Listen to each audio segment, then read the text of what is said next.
Bonjour à tous et merci de me rejoindre sur ma chaîne YouTube. J'avais envie de changer un petit peu sur les vidéos que j'ai pu juste avant proposer.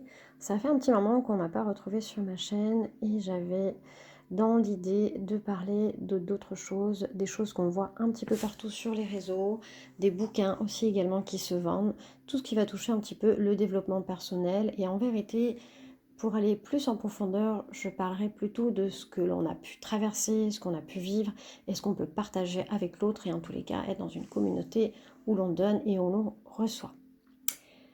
Aujourd'hui, j'ai envie d'aborder dans ce podcast comment faire face quand tout s'écroule. Tu penses bien que si j'ai choisi ce titre, c'est parce que j'ai moi-même pu vivre des aventures, des expériences, tu peux y mettre le mot que tu veux, où tu as ce sentiment que tout s'écroule. Pour commencer, j'ai envie de vous dire, est-ce que vous vous êtes déjà demandé si la vie elle était dure avec vous, si la vie était injuste?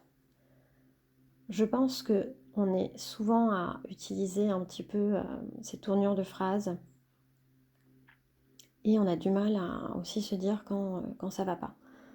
En vérité, on pourrait dire qu'on est souvent assis sur un banc en train de regarder et faire défiler le livre de sa vie en disant ça va pas, ça ne va pas. Mais on n'arrive pas à faire défiler ce qui est beau, la réussite. Une amie m'a dit récemment, il y a 3 coupes, 2 sont pleines et une est vide. Les 2 qui sont pleines, c'est celles que tu as vécues, celles que tu as traversées, même si elles ont été difficiles, tu es encore là. Et pourtant, tu tiens dans la main celle qui est vide et tu es en train de la regarder. Tu regardes celle qui est vide en te disant je n'ai pas fait ça, il me manque ça. Tu es dur avec toi-même et tu es sans cesse dans la perfection et dans la recherche. Ce qui coûtera bien sûr avec le temps ce que je peux dire quand tout s'écroule, effectivement. Je peux me permettre de dire ouais, j'ai eu cette sensation que tout s'écroule. Alors ce que j'ai envie d'échanger avec vous aujourd'hui, c'est une part de ma vérité, de mes expériences aussi. Je vais essayer de faire une vidéo assez courte pour aujourd'hui.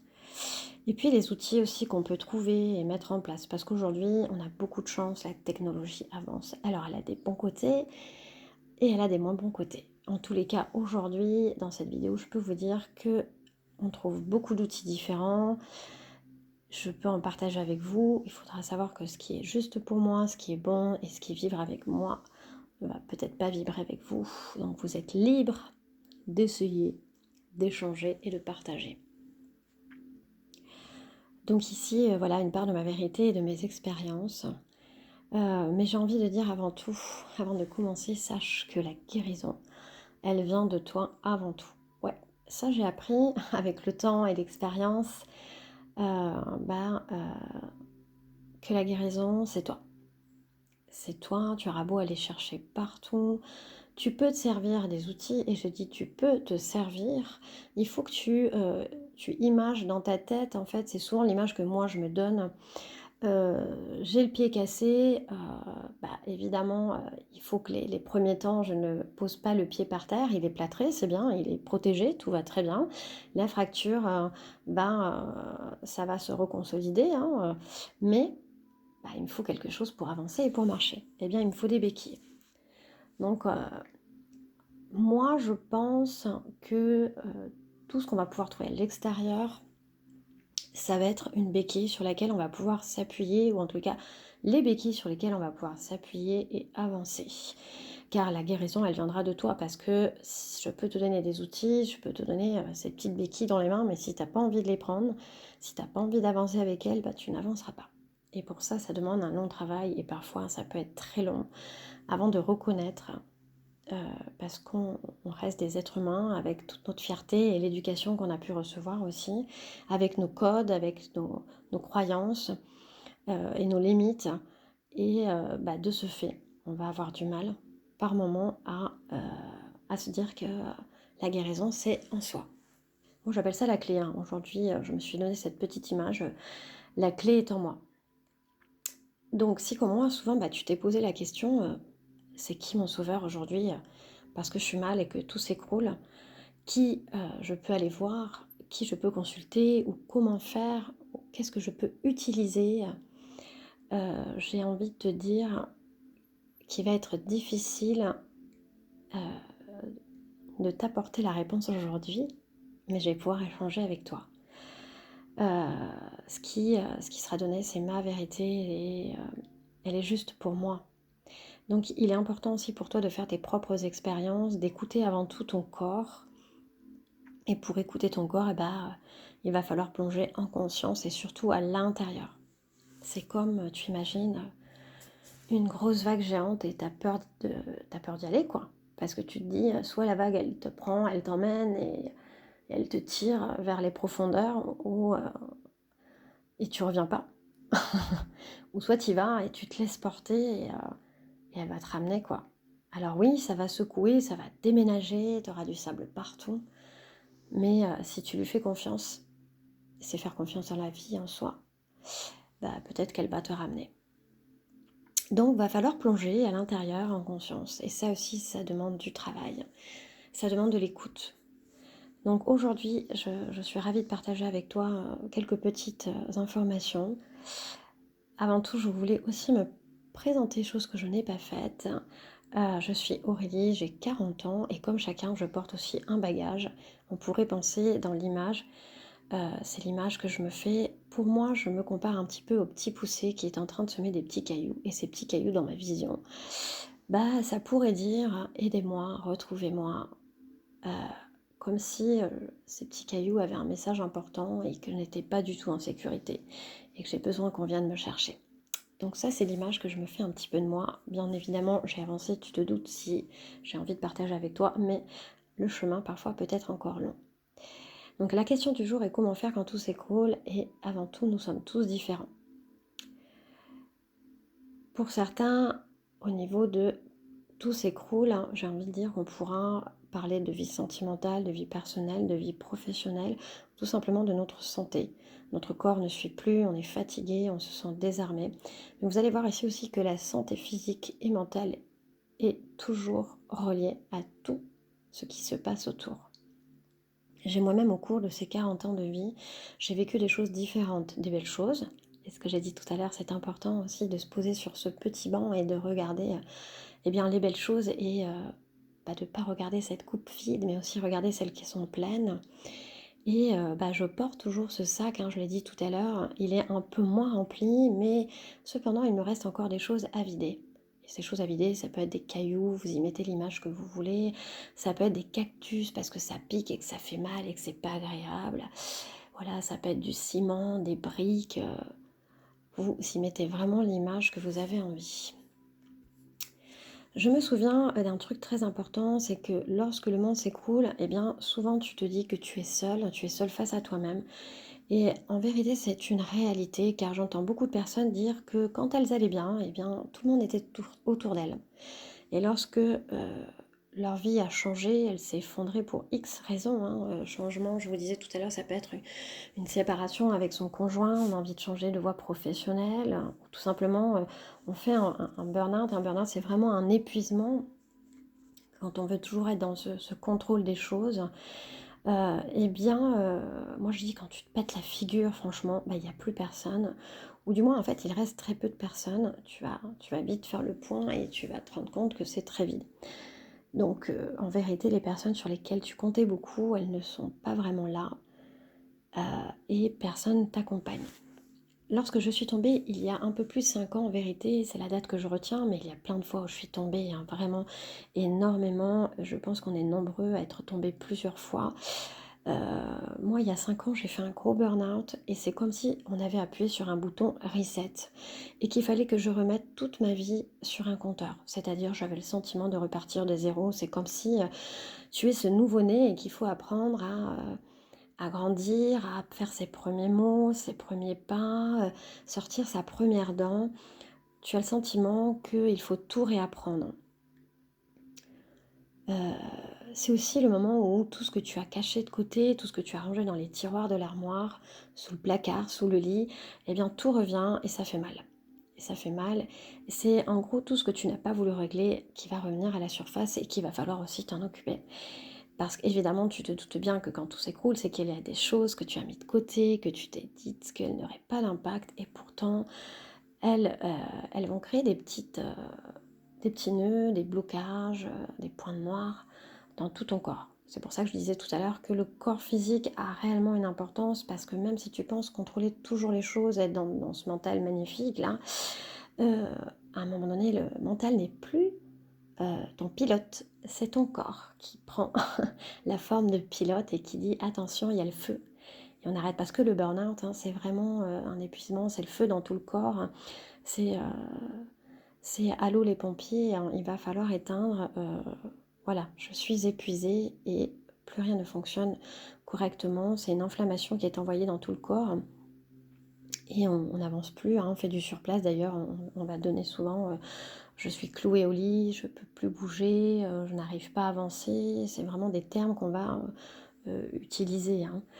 Pour ma part, en tous les cas, je suis tombée et j'ai eu une paralysie de tout un côté droit où on a pu penser que j'avais fait un AVC. En vrai, je pourrais te dire qu'on n'a jamais pu vraiment expliquer ce qui m'est arrivé, car je suis restée avec une insensibilité de tout ce côté droit, qui est le côté aussi intuitif. Et il n'y avait plus que le côté gauche qui était fonctionnel. Bref, lorsque tout s'écroule, on va passer par plusieurs phases. Il y a la phase du déni, hein. Au début, quand ça t'arrive, tu es complètement dans le déni. Et puis après, tu vas rejeter parce qu'on va faire allusion ou face à... c'est une dépression, c'est du stress chronique, c'est de l'anxiété, c'est un burn-out. Et tu vas être dans le rejet totalement, parce que toi, dans ton éducation, on t'a appris qu'il fallait être fort, qu'il fallait être coriace, qu'il fallait rien lâcher, tu vois, même si ça tire la corde, et ben t'y vas, et même si ça fait mal, il faut continuer. On va passer aussi dans une phase de incompréhension, mais pourquoi moi? Comment c'est possible? Il me semblait bien connaître ma vie, il me semblait pouvoir bien diriger les choses. Enfin bref, j'ai établi un planning, une chronologie. Ce n'est pas possible, ça ne peut pas m'arriver à moi. Et puis derrière va s'enchaîner aussi la phase des émotions. Donc tu peux avoir l'émotion de la peur, et je pense que c'est vraiment la première qui va arriver face à tout ça. La peur, vraiment, je ne contrôle plus, mais qu'est-ce qui m'arrive? Je ne me reconnais plus. J'ai plus cette émotion de joie, tout me fait peur. Les gens, le monde, l'extérieur, les personnes qui m'entourent et la vie tout simplement. Et puis tu vas passer par la phase aussi de reconnaissance, c'est-à-dire tu commences à reconnaître qu'effectivement peut-être à un moment tu ne t'es pas entendu, tu ne t'es pas écouté, tu n'as pas su voir la ligne rouge, hein, celle qui te dit attention, alerte, et que tu l'as dépassée. Et puis va venir aussi la transformation. Avec le recul et l'expérience vécue, je ne vais pas m'étaler sur tout, je pense que je ferai d'autres petites vidéos, mais avec le recul, en tous les cas, il va y avoir une phase de transformation. La transformation, je vais essayer d'aller un peu plus en profondeur là-dessus, c'est qu'après quelques temps, alors bien évidemment, t'imagines bien que la transformation ne se fait pas en quelques jours ni quelques semaines, ça peut mettre des mois, voire des années. J'en suis la preuve vivante aujourd'hui puisque je t'en parle 5 ans après. C'est que il m'a fallu aujourd'hui 5 ans, 5 ans de vision, d'éloignement en tous les cas, d'éloignement avec la chose, de prendre du recul, de recherche. Voilà, quand je dis de recherche, c'est d'essayer beaucoup de choses. J'ai envie d'enlever le mot comprendre, parce qu'en vérité, il n'y a pas grand-chose à comprendre. J'aurais dû tout simplement être avec moi. Et je n'ai jamais été avec moi, j'ai plutôt été dans la fuite. Donc la transformation, c'est réaliser que quelque part, c'était certainement nécessaire. C'était juste et c'était beau. Parce que souvent, ça t'emmène vers un autre chemin qui peut t'apporter la sagesse, l'amour de toi-même, l'amour envers les autres, qui peut te faire changer sur ta voie professionnelle et être plus en harmonie, plus plus en adéquation avec ce que tu penses, c'est-à-dire ne pas faire quelque chose par dépit, mais par envie. Voilà, c'est tout ça. Donc quand tout s'écroule, aujourd'hui, ce que je peux partager avec toi dans mon expérience et que je t'ai donné, mais très courte et très brève, c'est qu'il est important de laisser la porte ouverte. Imagine-toi dans ce couloir avec plusieurs portes. Mais si ces portes sont fermées, tu ne pourras pas, avancer, tu ne vas pas pouvoir guérir, tu ne vas pas pouvoir découvrir réellement qui t'es. Autorise-toi à être dans un couloir, le couloir de la transformation, le couloir du changement, le couloir de l'espérance peut-être aussi, et que toutes ces portes soient ouvertes. Et toutes ces portes ouvertes sont les possibilités, les choix multiples que tu peux avoir, les outils, les thérapeutes, les connaissances et les rencontres. Et lorsque tout s'écroule, je t'inviterai par mon vécu à d'abord à te recentrer avec toi-même. Parce qu'on est souvent dans une phase d'isolement et c'est très important en vérité. S'isoler, c'est se retrouver avec soi, c'est se connaître, c'est s'aimer, c'est s'apprivoiser. C'est s'ancrer aussi, c'est avoir l'ancrage, c'est la sécurité, la stabilité. Et puis, il y a la lecture, il y a des choses simples avant de pouvoir essayer 10 000 thérapies. Les outils aujourd'hui que j'ai envie de t'apporter, qui m'ont en premier, comment dire, apporté quelque chose, un équilibre, pas totalement, mais qui ont commencé à m'envoyer sur cette voie, ça a été l'écriture. Écrire ce que je ressens au plus profond de moi-même, avoir un petit journal et mettre sur papier tout ce qui me fait mal, tout ce qui me fait du bien aussi. Ça peut être dessiner. J'ai beaucoup dessiné et même si je ne suis pas une grande artiste dans l'âme, j'ai peint, j'ai dessiné, j'ai mis des mots aussi sur ces peintures. J'ai écrit et puis j'ai beaucoup lu. Alors aujourd'hui, on a beaucoup de personnes qui écrivent des livres. Alors là encore, c'est propre à chacun de trouver l'auteur et la lecture qui va te convenir. Mais il existe beaucoup, beaucoup de livres qui peuvent apporter des pistes, euh, des exercices, des façons de penser et de voir. Et puis, il y a ces chaînes YouTube qui sont très prometteuses avec des personnes qui ont fait justement ces expériences douloureuses et qui te parlent de leur vécu et comment elles en sont arrivées à une guérison de leur âme, de leur personne. Donc voilà les premiers outils que tu peux utiliser. Effectivement, après, si on va aller un peu plus en profondeur, il est important de laisser les portes ouvertes et de laisser aussi le côté thérapeutique, mais très terre à terre, c'est-à-dire la psychologie, se faire accompagner par des psychologues, thérapeutes. Et aujourd'hui, il existe des psychologues qui font bien plus que de la psychologie, qui vont vous proposer des séances de MDR. C'est des bonnes thérapies aussi lorsqu'on a subi des traumatismes. Il y a aussi l'hypnothérapie qui est fabuleuse. Alors là, c'est différent pour chacun. Certains ne sont pas de bons récepteurs et d'autres oui. Donc tu peux découvrir effectivement ce genre de thérapie. Il y en a plein d'autres, mais aujourd'hui je ne vais pas toutes les énumérer parce que je suis allée à la rencontre de plusieurs de cette thérapie parce que par moments je me sentais dans une impasse et qu'il me semblait important d'aller tout essayer. En vérité, on en reviendra dans une autre vidéo et je pense que ça te perd encore plus au final. Il faut juste que tu écoutes à l'intérieur et en profondeur de toi, de quoi ton corps a besoin là dans l'instant T. Et la première chose que j'ai envie de te dire lorsque tout s'écroule, c'est qu'il a besoin de repos. Le repos est la chose la plus importante parce que si tu t'écroules, c'est que tu tombes comme un château de cartes, que tu n'as plus de force, que tu n'as plus d'énergie, tu n'as plus de dynamisme, tu n'arrives plus à avancer, hein, tu as les jambes sciées, les jambes coupées. Eh bien, repose-toi. Autorise-toi à te poser, à faire un break, à dire là, ce n'est pas possible pour moi, là je suis fatiguée, là je vais contre moi. Autorise-toi à le faire. c'est pour moi la première étape. J'ai mis du temps lorsque je suis tombée à accepter qu'il fallait que je me pose. Mais quand je dis que je me pose, c'est réellement me poser. C'est pas une semaine, 2 semaines, un mois, c'est plusieurs mois parce que la descente est rapide. Mais la descente rapide est une accumulation, une énorme montagne. Tu pourrais l'imager avec, moi je disais à mon mari, le Kilimandjaro. Et si tu imagines sa hauteur, ça veut bien dire que le travail derrière du repos, il va falloir qu'il soit conséquent à la hauteur de cette montagne.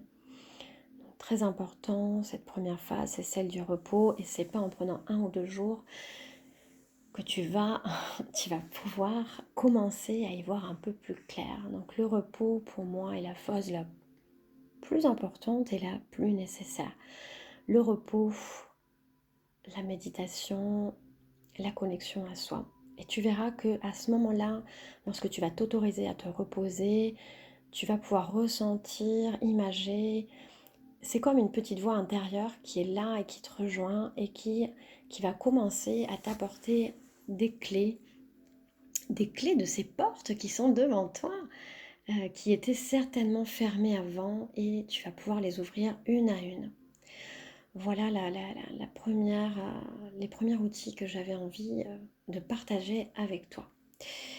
Je pense que je vais m'arrêter là dans cette vidéo. J'espère que déjà ça peut faire un écho en toi. Peut-être que tu es une personne qui a vécu également ce genre de choses. Je n'ai pas donné beaucoup d'outils, mais j'avais envie déjà de commencer par quelque chose. Et, euh, et j'avais envie de voir où ça pouvait me porter. J'espère qu'en tous les cas que cette vidéo t'aura plu.